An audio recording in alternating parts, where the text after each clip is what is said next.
자, 오늘은 주기도문 강의 세 번째 시간으로 이름이 거룩히 여김을 받으시오며 라는 제목으로 하나님의 말씀을 증거하겠습니다.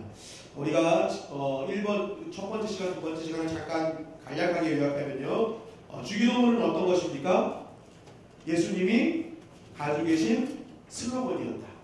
예수님의 신앙, 예수님의 어떤 하나님 나라를 향한 우리들에 대한 정체성, 그런 어떤 예수님의 비전, 이런 것들이 총망라된 것이 바로 주기도문입니다. 그리고 예수님이 실제적으로 삶 속에서 자신이 늘 기도했던 기도의 제목이 바로 주기도문이다. 이렇게 말씀드렸습니다. 그래서 우리가 이 주기도문을 알면 예수님께서 우리에게 바라셨던 소망, 또 우리가 갖기를 원했던 정체성을 정확하게 알 수 있다라고 말씀드렸습니다. 그 첫째가 바로 지난주에 말씀드렸던 하늘에 계신 우리 아버지였어요. 하늘에 계신 아버지.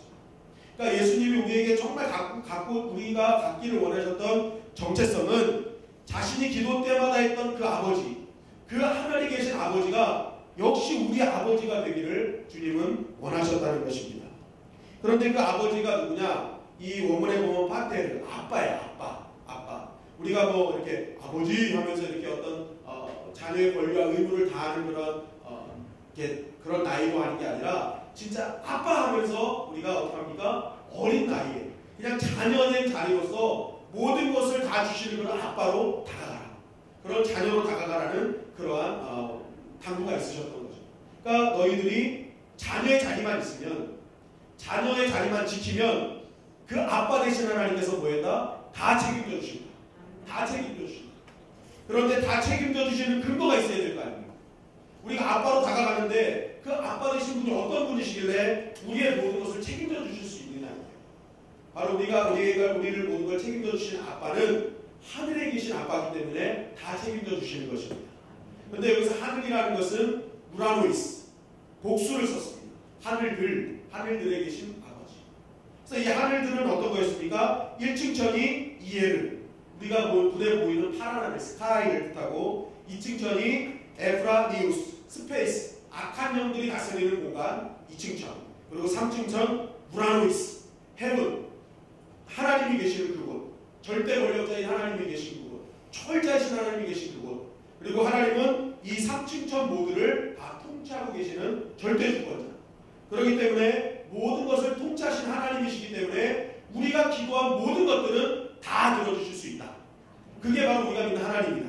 그리고 더 중요한 것은 이 하늘들에 계신 하나님, 어디서나 하나님은 계시기 때문에 우리가 저 골방에서 기도해도, 우리가 정말 작은 신음에서 기도해도 그 모든 기도에 하나님은 다, 우리 아빠 되신 하나님은 다 응답하신다. 그렇기 때문에 우리는 하늘들에 계신 하나님, 나의 그 분을 나의 아빠로 삼는 순간 우리는 기도할 수밖에 없다라고 말씀을 드렸습니다. 그것이 바로 하늘에 계신 우리 아버지에 대한 요약이었죠. 그러면서 주님은 이제 오늘 두 번째 기도를 요청하십니다. 그것이 무엇이냐? 한번 따라하시겠습니다. 이름이 거룩히 여김을 받으시오며, 이름이 거룩히 여김을 받으시오며. 즉 이 말씀은 뭐냐? 하나님의 이름이 거룩히 여김 받도록 너희들이 이제는 살아야 된다. 하나님의 이름이 거룩히 여김을 받도록 너희는 살아라 라고 말씀하시는 거예요. 이것을 쉽게 이렇게 표현해 봤습니다. 너희는 이제 하나님의 이름을 걸고 신앙생활해요. 잘 해석됐죠? 하나님의 이름을 걸고 이제는 살아라. 너희 삶을 그냥 살지 말고 이제는 하나님의 이름 걸고 살아야 된다라고 말씀하시는 것입니다. 그렇다면 왜 예수님께서는 우리의 인생을 그 거룩하신 하나님의 이름을 걸고 살라고 말씀하고 계시는가? 첫째는 바로 하나님의 이름을 위해 사는 것이 하나님을 위해 사는 것이기 때문에 그렇습니다. 여러분 이 말 잘 알고 계시죠? 호랑이는 죽어서 무엇을 남깁니까? 가죽을 남기고, 사람은 죽어서 이름을 남긴다. 그래서 예전에 황산벌이라는 영화에 보면은 그 계백장군 부인이, 그 계백장군이 자신을 죽이러 왔을 때 호랑이는 가죽을 남기기 위해 죽는 것이고 사람은 이름을 남기기 위해 죽는 것이요 하면서 이제 마지막 죽거든요. 근데 이런 말이 왜 나왔습니까? 결국 이름이 중요하다는 거죠. 이름이 중요하다. 이름이 중요하다. 여러분 이름이 왜 중요합니까? 이름이 중요한 이유. 이름에는요, 그냥 우리가 이름을 함부로 짓지 않죠. 아무리 이상한 이름이라도 그 이름에는 반드시 그 이름을 지어준 사람의 어떤 가치관이나 그런 어떤 기대가 담겨져 있는 것이 이름입니다. 그러니까 이름을 그냥 짓지는 않아요. 그러니까 이름은 굉장히 중요한 것이죠. 저에게도 두 명의 자녀가 있습니다. 권호준과 권희준이 있는데 이 큰 아이의 뱃속에서의 태명이 능이었습니다. 능. 그래가지고 성을 붙이면 뭐예요? 권능. 권능. 그래서 이 아이가 정말 하나님의 권능을 받아 살기를 기대했습니다. 그래서 이름을 이제 당시 저희 담임 목사님이셨던 분이 이름을 지어주셨어요. 근데 호준, 큰 호의 중벌준을 지어주셨어요. 그러니까 이 권능이랑 뭔가 좀 비슷하죠. 그러니까 막 이게 어떤 정말 뛰어난 두각을 나타내는 그런 사람이 되기를 기도했는데 지금 보면 얼핏 비슷하게 가는 것 같아요. 얼핏 비슷하게. 얼핏. 그런데 둘째는 예명이 기쁨이었습니다. 기쁨. 기쁨이. 아 기쁨아 기쁨아. 그런데요 진짜 이름대로 얘는 기쁨밖에 없어요. 다른 건 안 해요. 그냥 맨날 기뻐요. 노력도 안 하고 그냥 기뻐요. 맨날. 아무것도 안 해요. 근데 기뻐요. 그러니까 이름대로 가더라고요. 이름대로. 희준이 이름대로. 그러니까 이름은 신중하게 잘 지어야 되는 것입니다. 그러니까 이름은 그만큼 그 사람의 기대, 어떤 그런 가치관들이 다 있는 것이죠. 여러분 미국 정부에서 2012년 통계를 냈는데 미국 사람들이 가장 좋아하는 이름이 뭔지 아십니까? 네? 데이비드? 또? 네? 이거 맞추시는 분은요 저기 강도사님이 커피를 사주실 거예요.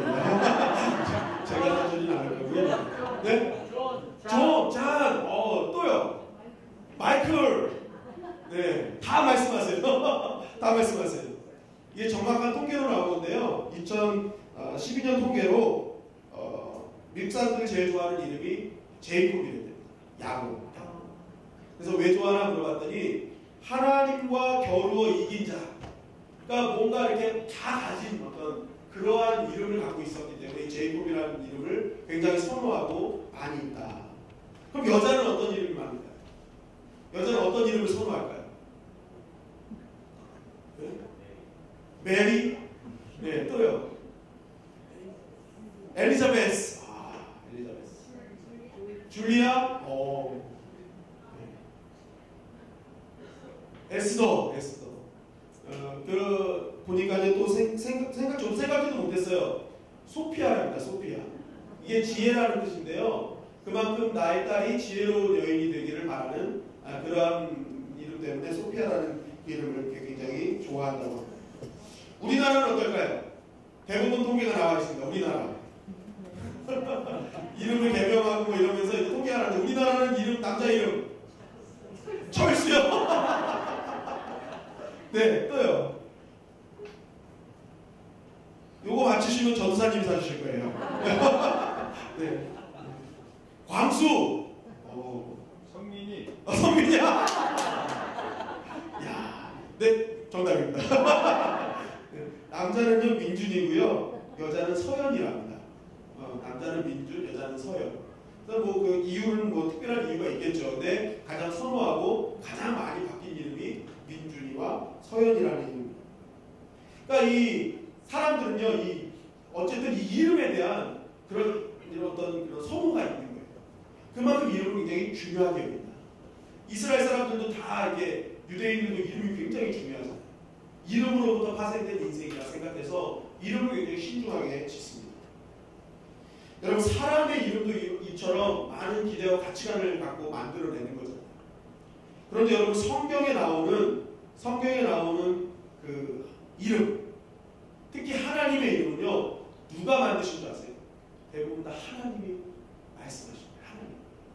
그러니까 하나님은 자신이 나타내고 있는 거예요. 이름. 그러니까 자신의 어떤 뜻과 의지를 나타내는 거예요. 자신의 이름을 통해서.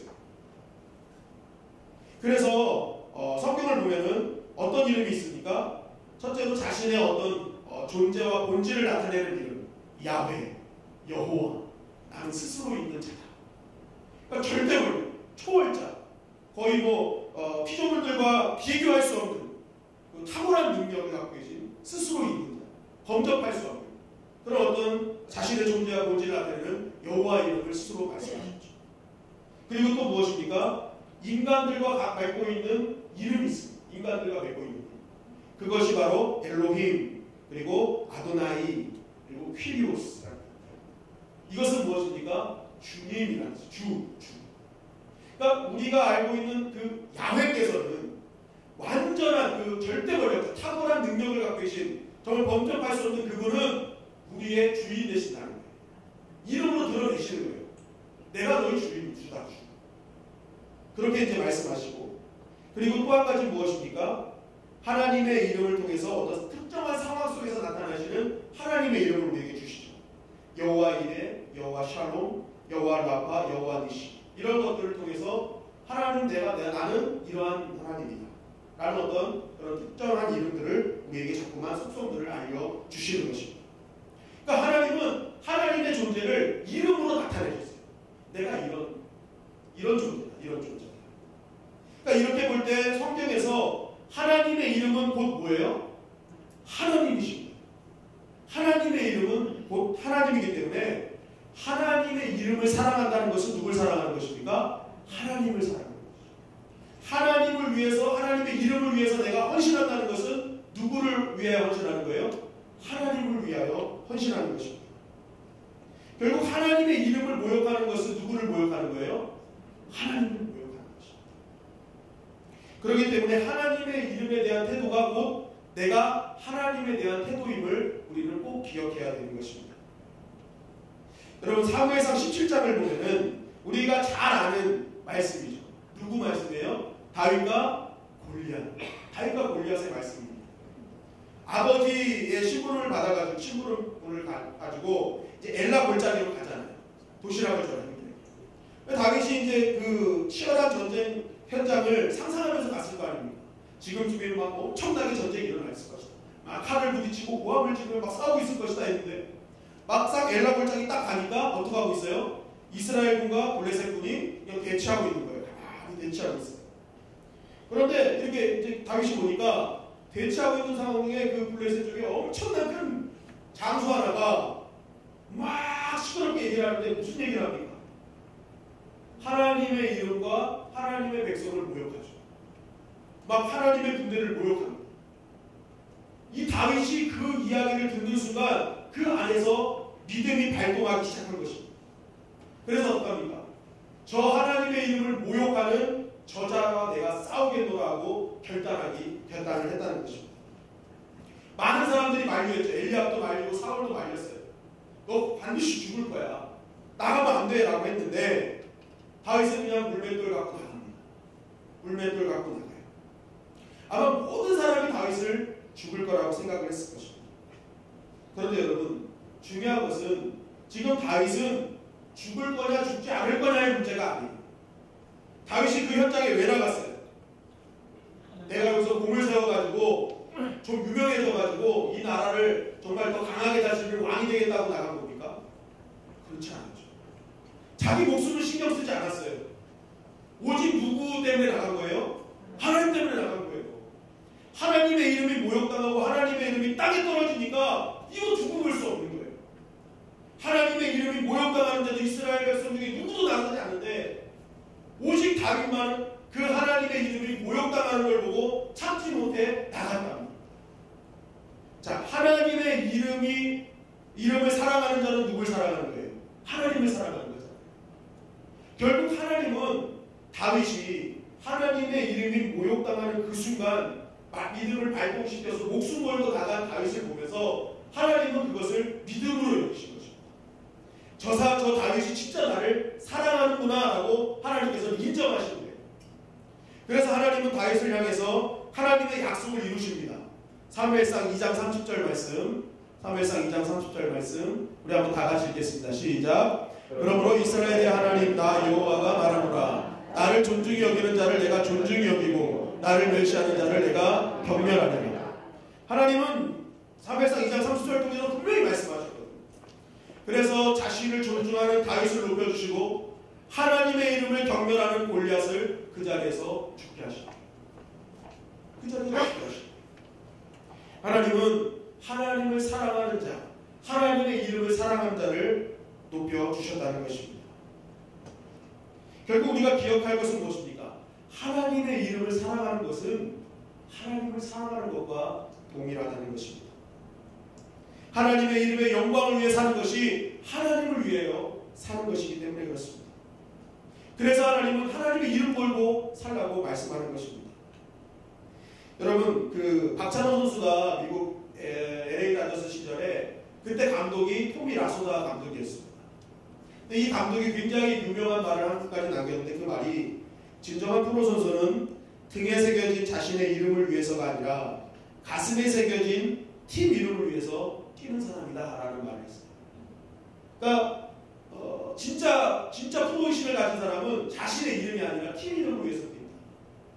저는 이거 굉장히 마음에 와닿는 말 중에 하나인데, 여러분 진짜 신앙인은 누굽니까? 내 이름을 위해서 사는 자가 아니죠. 내 신비에 새겨진 그 하나님의 이름, 내 마음에 새겨진 그 하나님의 이름을 위해서 살아가는 자가 진짜 하나님의 백성이라는 것입니다. 그럼 미국 해외 선교센터가 발행한 것 중에 국제 선교 통계 보고서가 있다고 합니다.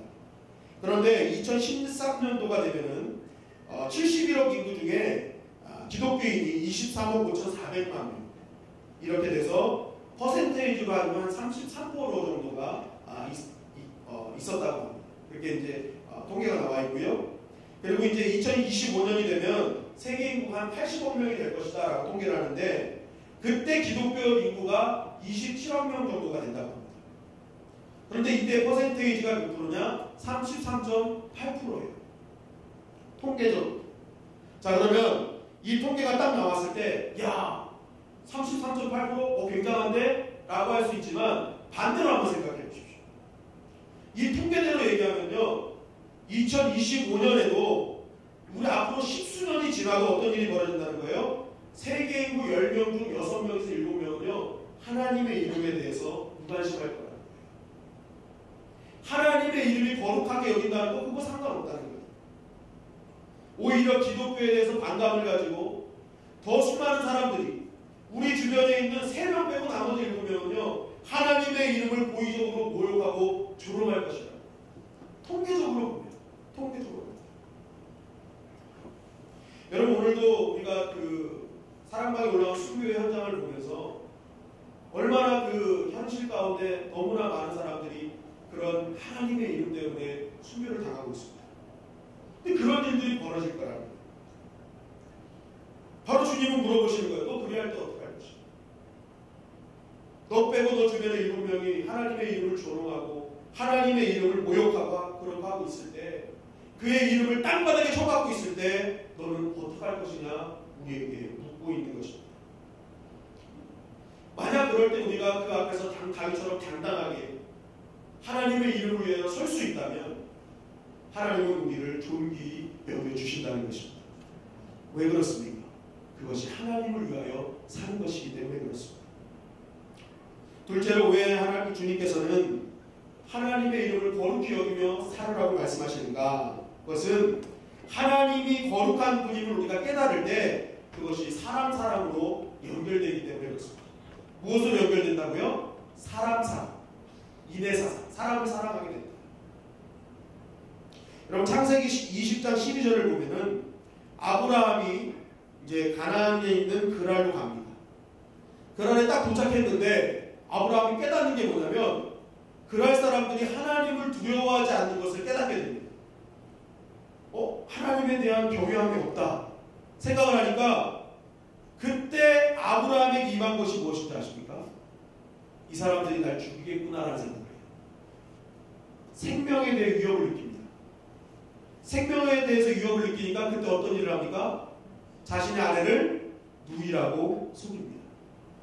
자신은 살고 누구예요? 누이는 뭐 어떻게, 내 부인은 어떻게 해도 상관없다. 이렇게 된 거예요. 근데 이 원인이 뭐예요? 그 땅에 하나님을 경외하는 마음이 없었어요. 하나님을 두려워하고 하나님을 거룩한 분이라고 여기는 그 마음이 없었다는 것입니다. 창세기 42장 1절에서 18절 말씀을 우리가 한번 다 같이 보겠습니다.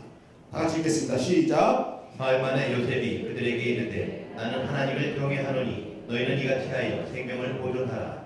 네, 야곱의 아들들이 요셉 앞에 서서 두려워 덜덜덜 떨고 있었어요. 이거 어떡하지? 어떡하지 하고 있는데 요셉이 말합니다. 너희들 생명 걱정하지 말아라 합니다.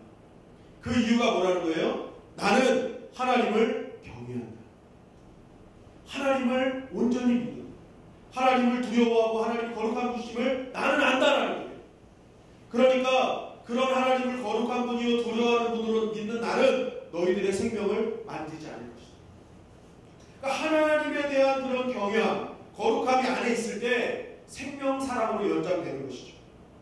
출애굽기 1장 15절부터 17절 말씀입니다. 우리 다 같이 읽겠습니다. 시작. 애굽 왕이 히브리 상하 시프리라 하는 사람과 부하라 하는 사람에게 말하여 이르되 너희는 히브리 여인을 위하여 회산을 모을 때 그 자리를 살펴서 아들이거든 그를 죽이고 딸이거든 해주더라. 그러나 상하들이 하나님을 두려워하여 애굽 왕의 명령을 어기고 남자 아기를 살린지라. 네, 애굽 왕이 히브리 남자들 아이를 다 죽이라고 했어요. 그런데 이 산파들이 안 죽였어요. 살려줬어요. 그 이유가 뭐라는 거예요? 17절에 산파들이 하나님을 두려워해요. 하나님이 거룩하신 분, 하나님 오늘도 살아계신 분, 그 이름이 정말 영광 받으실 분, 정말 그분이 살아계신 분이라는 걸 믿으니까 어떤 일이 벌어집니까? 생명을 살리는 일이 벌어져요. 생명을 살리는 일이 벌어지는 거죠. 결국 주님께서 이름이 거룩히 여김을 받게 하라. 너희가 하나님의 이름을 위하여 살라. 그분의 거룩하심을 위하여 살라라는 그 말은 결국 그렇게 하신 이유는 바로 그것을 알아야, 그것을 바로 믿어야, 깨달아야 우리가 진짜 사람을 살리는데 앞장서는 사람이 될 수 있기 때문에 그렇습니다. 그래서 예수님은 마태복음 22장 37절 40절 말씀을 통해 이렇게 말씀하고 계시는 것입니다. 다 같이 읽겠습니다. 시작. 예수께서 이르시되 내 마음을 다하고 목숨을 다하고 뜻을 다하여 주 너의 하나님을 사랑하라 하셨으니 이것이 크고 첫째 되는 계명이요 둘째도 그와 같으니 내 이웃을 내 자신과 같이 사랑하라 하셨으니 이 두 계명이 온 율법과 선지자의 강령이니라. 네, 주님은 말씀하십니다. 첫째로 너희 하나님을 사랑해라. 그러면 이웃 사랑으로 연결될 것이다. 그러니까 하나님을 사랑하는 자는 반드시 이웃을 사랑하게 되어 있다는 것이죠. 반드시 이웃을 사랑하게 되어 있다. 그러니까 하나님을 온전히 경배하고 하나님을 온전히 거룩하게 여기는 그 사람은 이 땅에서 사람을 사랑하고 영혼을 살리는데 앞장설 수 있다는 것입니다. 여러분, 이 점은 오늘날 사는 우리에게 굉장히 시사하는 바가 크죠. 오늘날 뉴스에 나오는 그 생명 경시사상, 사람들을 함부로 여기고 정말 말할 수 없는 그러한 사건들이 벌어지는, 사람을 그렇게 잔인하게 죽이는 그러한 일들이 왜 벌어집니까?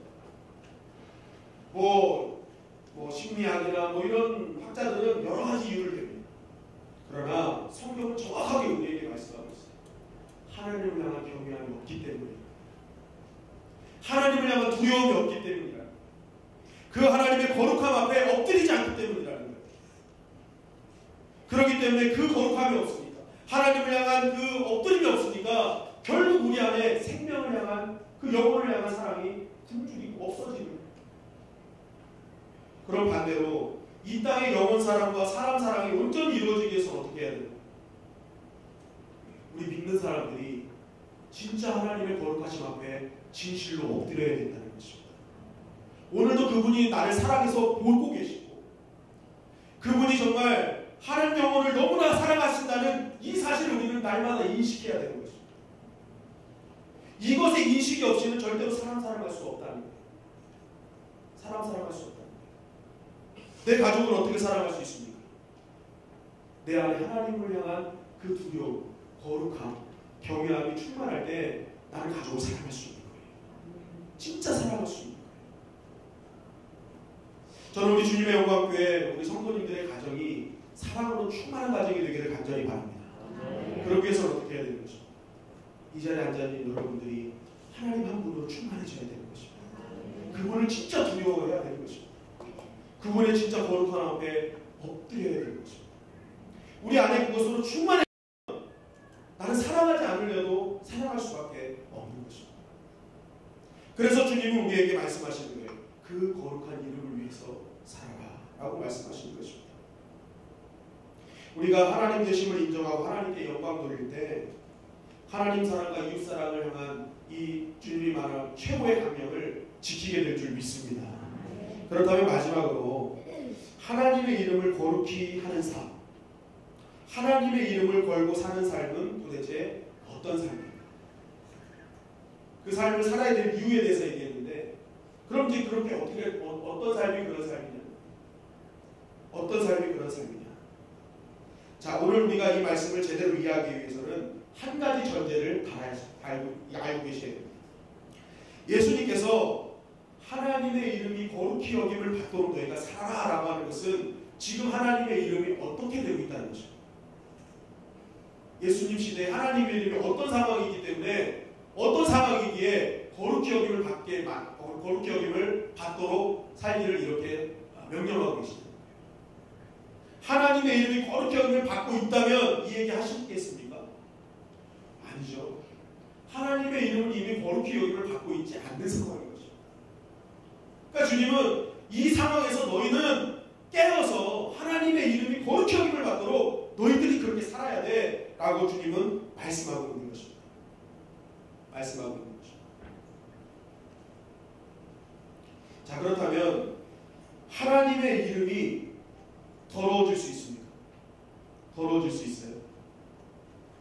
하나님의 이름이 더러워질 수 있을까요? 한번 생각해 보세요. 하나님의 이름은 사실 더러워질 수가 없죠. 그 거룩하심이라는 것은요, 완전히 우리가 구별된 분이에요. 초월적인 분이에요. 그리고 이 거룩이라는 또 다른 단어는요, 도덕적으로도 완전하신 분이라는 겁니다. 그러니까 하나님은 누가 그분의 그런 어떤 거룩함에 손댈 수 없는 분이에요. 그런데 주님은 뭐라고 하신 거예요? 그 거룩함이 없어졌다, 사라졌다. 그 거룩함을 위해서 살지 않는다. 그 거룩함이 땅에 떨어졌다 말씀하시는 거예요. 그렇다면 왜 하나님은 이런 초월적인 분임에도 불구하고 이런 불명예를 안고 계시는가? 그 이유가 에스겔서 36장 16절이 증거하고 있습니다. 16절부터 23절 한 절씩 교독하시겠습니다. 여호와의 말씀이 또 내게 임하여 이르시되, 인자야, 이스라엘 족속이 그들의 고국 땅에 거주할 때에 그들의 행위로 그 땅을 더럽혔나니 나 보기에 그 행위가 월경 중에 있는 여인의 부정함과 같았느니라. 그들이 땅 위에 피를 쏟았으며 그 우상들로 말미암아 자신들을 더럽혔으므로 내가 분노를 그 위에 쏟아 그들을 그 행위대로 심판하여 각국에 흩으며 여러 나라에 해쳤더니 그들이 이른바 그 여러 나라에서 내 거룩한 이름이 그들로 말미암아 더러워졌나니 곧 그 사람들이 그들을 가리켜 이르기를 이들은 여호와의 백성이라도 여호와의 땅에서 떠난 자라 하였습니다. 그러나 이스라엘 족속이 들어간 그 여러 나라에서 더럽힌 내 거룩한 이름을 내가 아꼈노라. 그러므로 너는 이스라엘 족속에게 이르기를 주 여호와께서 이같이 말씀하시기를 이스라엘 족속아 내가 이렇게 행함은 너를 위함이 아니요 너희가 들어간 그 여러 나라에서 더럽힌 나의 거룩한 이름을 위함이라. 여러 나라 가운데에서 더럽혀진 이름 곧 너희가 그들 가운데에서 더럽힌 나의 큰 이름을 내가 거룩하게 할지라. 내가 그들의 눈앞에서 너희로 말미암아 나의 거룩함을 나타내리니 내가 여호와인 줄을 여러 나라 사람이 알리라. 주 여호와의 말씀이니라. 자, 이 말씀을 보면은 하나님의 이름이 거룩한 이름이 더럽혀졌대요. 그분은 더럽혀질 수 없는 분이거든요. 그런데 그분이 더럽혀졌다라고 얘기합니다. 그런데 그 더럽혀진 이유가 무엇입니까? 바로 하나님과 인간과의 그 언약 사이에서 이루어진 것입니다. 즉 사람들에게 의해서 하나님의 이름이 더럽혀진 거예요. 이 땅에서. 하나님 자체는 더러워지지 않으셨어요. 그런데 이 땅을 살아가는 하나님의 백성들이 계속 죄를 지으면서 하나님이 약속하셨거든요. 너희가 이 땅에 살 때에 내 말씀을 지키면 내가 영원히 살게 하겠지만 너희가 죄를 지으면 쫓겨날 것이다. 말씀하셨잖아요. 약속하셨잖아요. 그런데 이스라엘 백성이 이 말씀을 어기고 계속 죄를 졌단 말입니다. 그래서 결국 이들은 어떻게 해요? 쫓겨나잖아요. 쫓겨났어요. 죄로 인해서 쫓겨났어요. 그런데 문제는 이렇게 생긴 겁니다. 이스라엘 백성이 약속을 안 지켜서 쫓겨났는데 이방 나라들이 얘기하는 거예요. 이야, 저렇게 강하게 들어왔던 나라가 저렇게 쫓겨나는 거 봐봐. 야, 저들이 믿는 하나님 형편없구나 라고 얘기하는 거죠. 저들이 그렇게 부르시던 하나님 저런 모양의 하나님입니다. 저렇게 약한 하나님이구나, 쓸모없는 하나님이구나, 하나님이 오죽 못났으면 자기 백성 하나 못 지켜라고 이방인들이 이야기하기 시작했던 것입니다. 당시 시대상은 인간사를 얘기할 때 만약에 이제 이스라엘 백성과 에돔 족속이 싸울 때 이스라엘이 이기면요, 이것은 신들의 전쟁에서 하나님이 이기신 거예요. 이기신 거예요. 그러니까 이스라엘이 잘 되면 하나님 대단하신. 근데 이스라엘이 지면은 하나님은 못하신, 부족한. 그리고 이제 에돔이 섬기는 신이 더 대단한. 이렇게 얘기를 했거든요. 그러니까 이 이스라엘 백성이 쫓겨나고 포로로 잡혀가니까 이 주변에 있는 사람들이 하나님의 이름을 업신여기기 시작한 거죠. 자기 백성 하나 못 지키는 하나님, 못난 하나님, 약도 하나님은 그대로 계시는데 이스라엘 백성들의 죄로 인해서 하나님의 이름이 더럽혀졌다. 그분의 거룩함이 떨어졌다. 땅에 떨어졌다라고 얘기를 하고 있는 것입니다. 결국 하나님의 이름을 불결하고 망령되이 만들어 놓은 게 누구예요? 우리들이라는 것이죠. 우리들. 그래서 주님은 우리에게 당부하시는 것입니다. 너희들이 그 하나님의 이름 거룩함을 땅에 떨어뜨려 놨으니까 이제는 너희가 그 이름 걸고 살아야 돼. 이제는 너희가 그 거룩함을 받으시도록 너희가 이제는 그러한 삶을 살아야 돼. 하나님의 이름이 망령되이 일컫지 않도록 너희가 이제는 살아야 돼 하면서 말씀하고 있는 거예요. 제 3계명과 연결이 되죠. 하나님의 이름을 거룩히 여겨라. 반대로 말하는 거예요. 망령되이 일컫게 하지. 망령되이 일컫지. 결국 우리가 하나님의 이름을 거룩히 여기게 하는 삶은 어떤 삶일까요? 하나님의 이름을 망령되이 일컫지 않게 사는 것입니다. 우리의 인생을. 하나님의 이름을 거룩히 여기게 하는 것. 사실 우리가 어떻게 할 수 있겠습니까? 그 완벽하고 거룩하신 분, 우리가 뭐 한다고 해서 그분의 거룩이 뭐 더 얹어집니까? 그렇지 않죠.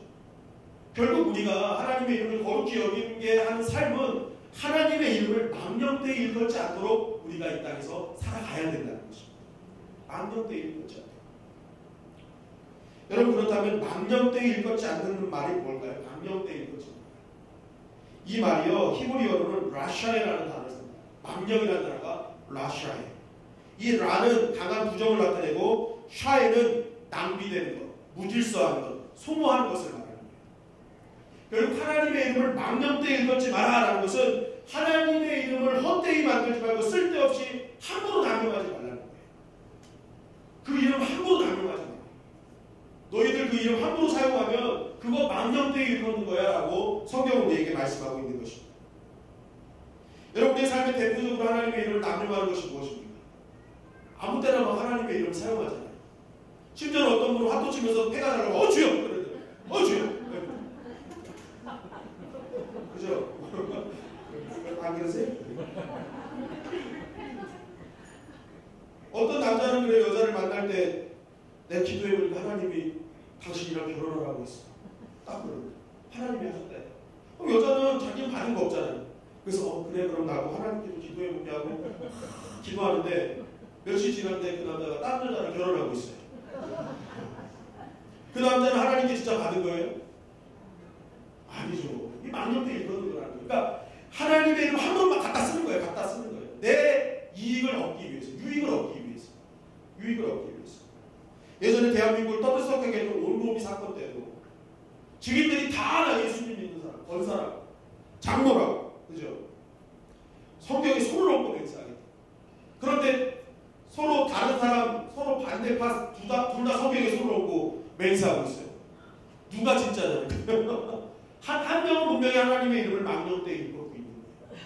하나님의 이름을 함부로 사용하고 있는 것이죠. 마태복음 5장 34절 말씀입니다. 마태복음 5장 34절 다 같이 읽겠습니다. 시작. 나는 너희에게 이르노니 도무지 맹세하지 말지니 하늘로도 하지 말라. 이는 하나님의 보좌이니요.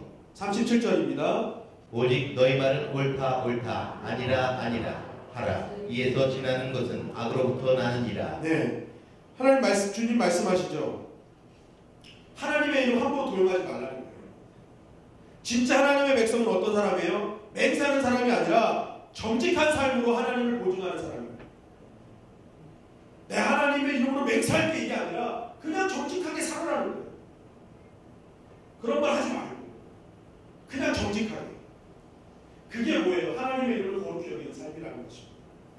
그리고 아니면 아니라는 거예요. 솔직하게 다 말하라는 거죠. 괜히 숨기려 하지 마요. 그래서 요한복음 17장 6절은 이렇게 주님 우리에게 증거하십니다. 요한복음 17장 6절, 요한복음 17장 6절입니다. 다 같이 읽겠습니다. 시작. 세상 중에서 내게 주신 사람들에게 내가 아버지의 이름을 나타내었나이다. 그들은 아버지의 것이었는데 내게 주셨으며 그들은 아버지의 말씀을 지켰나이다. 예수님이 말씀하십니다. 내게 주신 사람들에게 내가 아버지의 무엇을 나타냈다? 이름을 나타냈다. 예수님은 자신의 공생의 사역의 초점은 하나님의 이름을 드러내는 것이었어요. 그 하나님의 이름이 존귀히 드러나고 그 하나님의 이름이 거룩하게 만드는 것이 예수님 사역의 핵심이었다는 것입니다. 그래서 예수님은 어느 곳에 가서나 용서하실 수 있었고 사랑하실 수 있었고 베풀어 주실 수 있었고 안아주실 수 있었어요. 그건 예수님의 이름이 아니라 하나님의 이름 때문이었어요.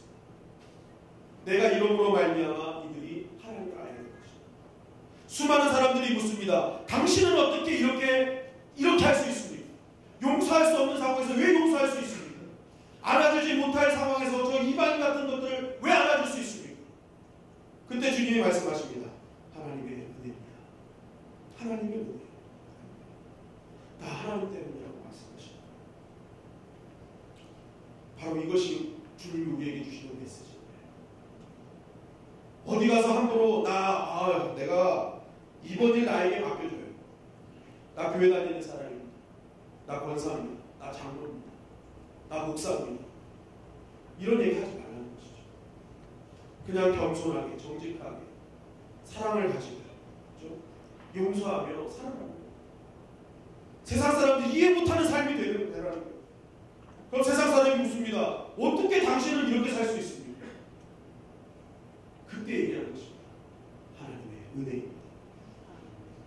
그게 하나님의 이름을 거룩히 여기게 합니다. 미리 얘기해가지고 그 이름을 땅바닥에 처박게 하지 말고 그냥 주님이 원하시는 뜻대로 살다가 많은 사람들이 나를 존경하고 나를 정상의 위치에 서게 하는 그 순간에 이것은 다 하나님의 은혜입니다라는 그걸 얘기하라는 것이죠. 그게 하나님의 이름을 거룩히 합니다.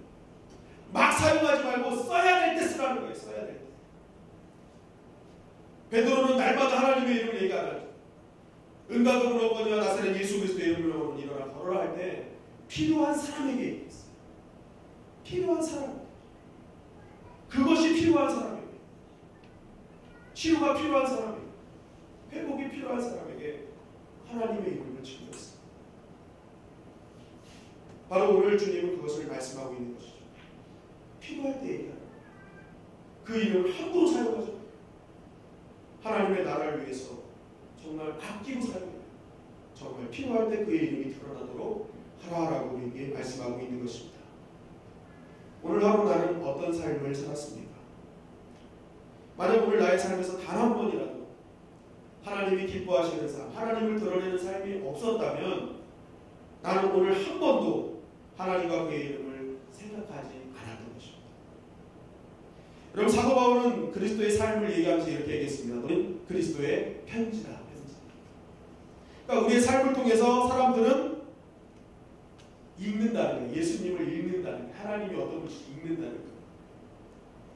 그런데 내가 오늘 하루 삶에 되게 기회주의적인 삶을 살았어요. 세상 사람들과 똑같은 삶을 살았어요. 그러면 나의 삶의 편지를 보고 그 사람들이 뭐라고 읽는 것입니까?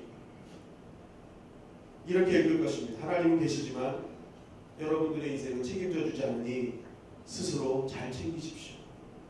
그렇죠? 내가 세상 사람과 똑같은 기회주의적인 삶을 살면 내 삶의 편지를 통해서 그렇게 읽게 되는 거예요. 세상 사람. 그래서 주님은 우리에게 오늘도 말씀하시는 것입니다. 이 기도문을 통해서 이 땅에 하나님의 이름이 거룩함을 받기를 소망하는 사람은 절대로 그렇게 살지 말아라. 여러분 말씀을 마무리하겠습니다. 오늘 주님께서는 이 이름이 거룩히 여김을 받으시오며 라는 이 말씀을 통해서 이 기도문을 통해서 우리에게 이렇게 말씀하십니다. 하나님께서는 오랜 세월 동안 하나님의 이름의 명예를 더럽힌 그 삶을 우리 기억하는 것이 아니라 결국은 하나님은 짧은 순간이라도 당신의 이름을 거룩히 여기게 하는 삶을 산 그 기간을 기억하고 계실 것이다. 기억하고 계실 것이다. 그렇기 때문에 주님은 강하게 말씀하시는 거예요. 그래서 너희는 하나님의 이름을 거룩히 여기게 그렇게 살아라 라고 말씀하고 있습니다. 그렇기 때문에 여러분 우리가 하나님을 위해서 살면 그 사람이 가장 복받는 사람인 줄 믿습니다. 왜냐하면 세상이 다 하나님을 업신여기고 세상의 모든 사람들이 하나님을 정말 조롱하고 핍박할 때 우리 주님의 영광교회 사람들 한 사람 한 사람이 저 구석에서 그 모습을 보며 애통하고 있을 때 그의 이름이 정말 하나님의 이름이 막 땅바닥에 처박히는 것을 애통하고 있을 때 그래서 그 이름을 다시 한번 그 이름을 위하여 살아가려고 노력할 때 하나님은 그들을 반드시 위로해 주실 것입니다. 우리를 위로해 주실 것입니다. 그리고 어떡합니까? 우리의 심령을 배부르게 해주실 것입니다. 그것은 하나님의 약속인 것이죠. 요한복음 13장 32절입니다.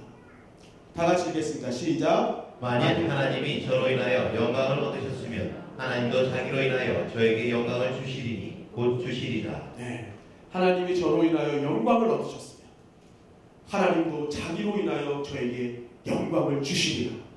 약속이에요. 약속. 자신의 이름에 영광을 드높였으면 하나님이 우리의 인생에 영광을 주시겠다는 것입니다. 그러므로 우리의 삶 가운데 오늘부터 하나님의 이름이 영광 받으시기를 간절히 바랍니다. 그의 이름을 거룩히 여기게 하는 그러한 삶을 살아가는 우리 모두가 되길 바랍니다. 우리의 삶을 설계하고 미래를 계획하고 나의 주변의 관계, 인간관계를 다 만들면서 그때 가장 먼저 우리가 인지해야 될 것은 하나님의 거룩하심입니다. 그러면 그 모든 것들이 하나님 뜻 가운데 온전히 이루어지는 것입니다. 그래서 주님은 오늘도 우리에게 말씀하십니다. 그의 이름을 거룩하게 만들라. 그의 이름을 거룩하게 만들라. 그것이 모든 우리의 인생의 첫편이기 때문에 그렇습니다. 오늘 이 말씀을 통해 항상 무엇을 계획하고 결단할 때 항상 하나님의 그 이름, 그 거룩하심, 그 앞에 두려워하며 그 앞에 엎드리는 우리 모두가 되길 간절히 바랍니다. 그럴 때 하나님께서 약속하신 그 말씀들이 우리 삶 가운데 풀어지게 될 줄 믿습니다.